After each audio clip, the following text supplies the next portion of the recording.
Why is it important to tell our stories? Well, to reflect on our own experiences helps us to make sense of them and to make sense of our place in the world. Ideally, everyone should be given the space and the opportunity to critically examine things that have happened to us and are happening to us now within a wider context. By doing that, we can begin to understand on a much deeper level what has shaped us and what has held us back and silenced us and what's inspired us and helped us to move forward. We celebrate our lives, but also look at how they might have been different, what we'd like to change, not just in ourselves, but in the wider context of our local and global community. And one way to begin this journey is to imagine your experiences as a map.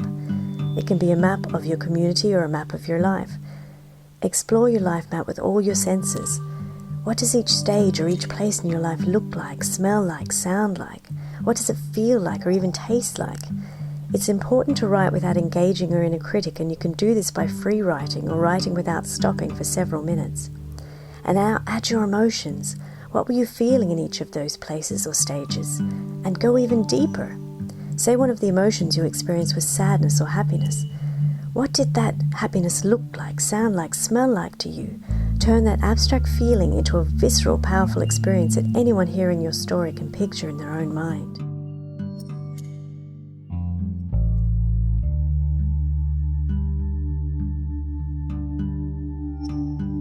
When we start to share our stories, even if the experiences themselves are very different, we begin to realize how much we can identify with each other and all the things we have in common and the many ways that we're connected to each other. Writing collaboratively is a way of engaging people who need to build more confidence in their writing abilities, and you can do this in a variety of ways. For example, by having them tell their story verbally, which you then record or write down for them, or by having everyone contribute one small part which joins together to form a complete piece. Or you can begin with something that's already been written and ask people to select the words that speak to them and make those words their own. Rotting vegetation, animals, humans, dark and deafening shadows with nipples severed, unhedged land, methodically carved out and existing in tiny splendour, their time will be exhausted.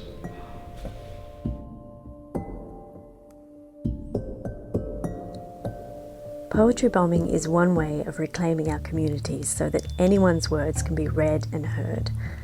In our society, there's certain people that have been given the officially sanctioned role of storytellers, and their words are the ones that are published and read, whether that's in the media or in academic institutions or libraries.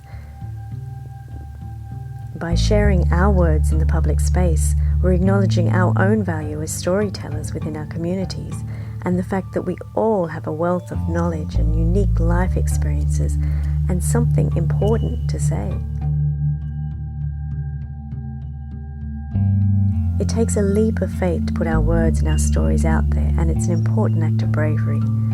It means embracing our own vulnerability so that we can make the connections with someone who might read our words on a window and be changed by them.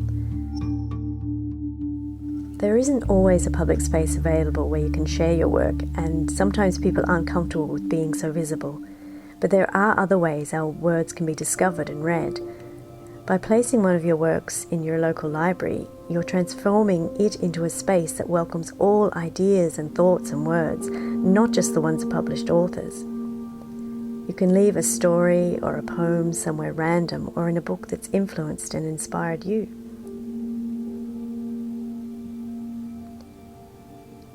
You won't be there to see your reader's reaction when they open a book one day and find your work, but you can imagine it. And your words might move them or make them think or let them know they're not alone, and it might even inspire them to write their own.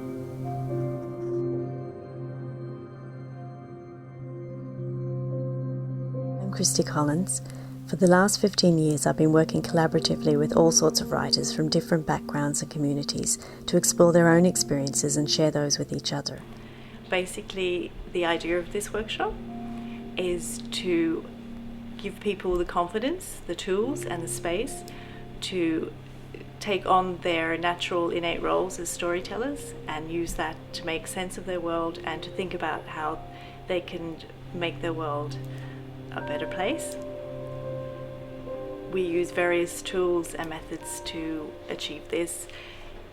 Firstly, to let go of your critical self and the silences that have been imposed upon us and that we impose upon ourselves, and give ourselves the freedom to speak and write and without editing, and then look at our words and find techniques of making them more powerful. So using various techniques and tools so that we can tap into our senses, into our emotions, and make identifications with our words and allow other people to feel them and identify with them.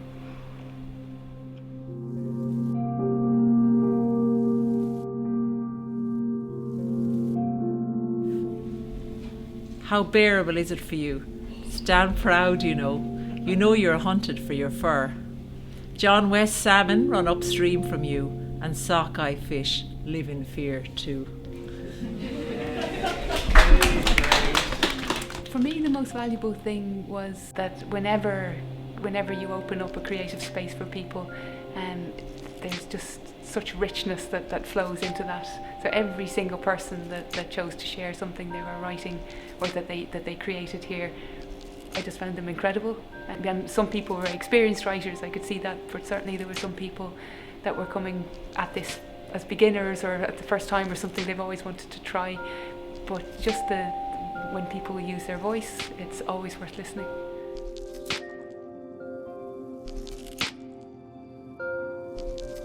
I don't know what made you think you could cut my head apart and stick it on your wall. I don't know what you think when you look at me. And I don't know what you tell your friends when they come to your house. I don't know if they see me. I don't know if they know. And sometimes I pray for anyone to hear me, to listen up, hear my voice.